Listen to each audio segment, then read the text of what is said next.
যারা এতদিন শ্রম দিল, পড়াশোনাটা করলো, তাদের মূল্য কে দেবে? গোটা দেশে শিক্ষা ব্যবস্থাটাকে ভেঙে মুচড়ে দেওয়ার জন্য আরএসএস পরিকল্পনা করছে। আমরা কেন্দ্রীয় শিক্ষামন্ত্রীর পদত্যাগ চাই। মোদি বাদ দিয়ে এই স্কিম হয়নি, এই দুর্নীতি হয়নি। আমরা বলছি মোদিকেও এর দায় নিতে হবে। সুকান্ত মজুমদারকে রাজ্যের বুকে যেখানেই পাওয়া যাবে এসএফআই তাকে বিক্ষোভ দেখাবে। পড়াশুনো করে কি হবে? বাবার পকেটে টাকা থাকলেই আমি পারবো, না হলে পারবো না। এনটিএ বাতিল করতে হবে প্রথম দাবি। দ্বিতীয় দাবি, শিক্ষামন্ত্রীকে পদত্যাগ করতে হবে এবং তদন্ত করতে হবে। কারা কারা এর সঙ্গে যুক্ত আছে মাথাদের গ্রেপ্তার করতে হবে। আমরা যতক্ষণ আছি বুকের পাঁজর দিয়ে হলেও এই শিক্ষা ব্যবস্থা আমরা রক্ষা করব।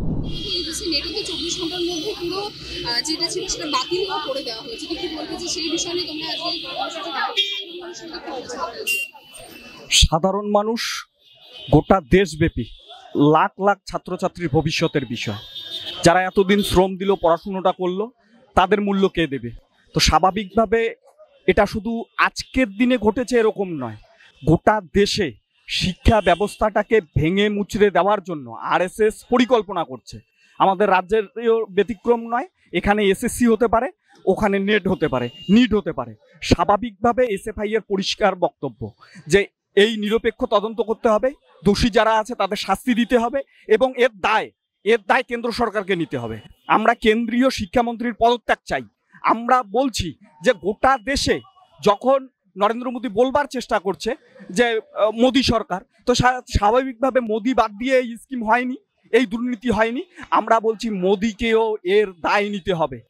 এ রাজ্যের বুকে আমরা যেটা লক্ষ্য করছি যে এ রাজ্যে এসএসসি নিয়ে যারা মুখ খুলছে তারা নেট নিয়ে কি বলবে। স্বাভাবিকভাবেই আমাদের রাজ্যের প্রতিনিধি, আমাদের রাজ্যের এমপি সুকান্ত মজুমদার, তিনি শিক্ষা প্রতিমন্ত্রী, আজকে পর্যন্ত একটা বিবৃতি দিল না। এসএফআই পরিষ্কার বলছে, আজকে সবাই বলেছি, কালকে রাজ্য কমিটির সভায় আমাদের সম্পাদক পরিষ্কার ঘোষণা দিয়েছে, সুকান্ত মজুমদারকে রাজ্যের বুকে যেখানেই পাওয়া যাবে এসএফআই তাকে বিক্ষোভ দেখাবে। আমরা রাস্তায় আছি যতক্ষণ পর্যন্ত না কেন এর দোষীদের শাস্তি হয়। কোটি কোটি টাকার বিষয় হয়ে গেছে। তো স্বাভাবিকভাবে আমরা সেই কথাই বলছি। আজ এবং কাল গোটা রাজ্য জুড়ে আমরা বিক্ষোভ কর্মসূচির ডাক দিয়েছি।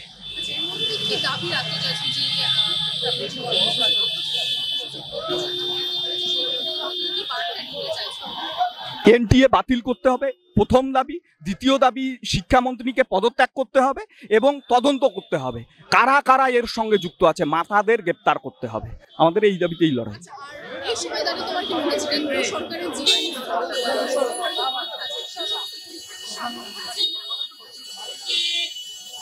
মোটের উপর কথা, সরকারের উপর থেকে তো ছাত্রছাত্রীরা ভরসা হারায় ফেলছে।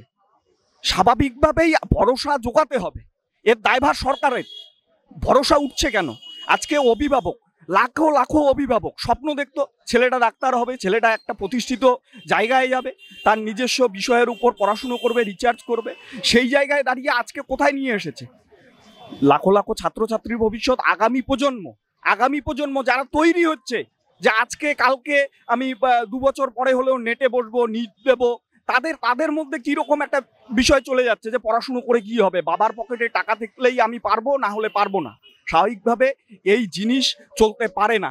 আরএসএস যে প্ল্যানিং করেছে গোটা দেশের বুকে যে শিক্ষা ব্যবস্থাকে ভেঙে দেবে, সেই শিক্ষা ব্যবস্থাটাকে পুরোটাকে ভাঙবার চেষ্টা, পরিকল্পনা তারা করেছে। এসএফআই তার রাস্তায় বাধা হয়ে দাঁড়াবে। আমরা যতক্ষণ আছি বুকের পাঁজর দিয়ে হলেও এই শিক্ষা ব্যবস্থা আমরা রক্ষা করব।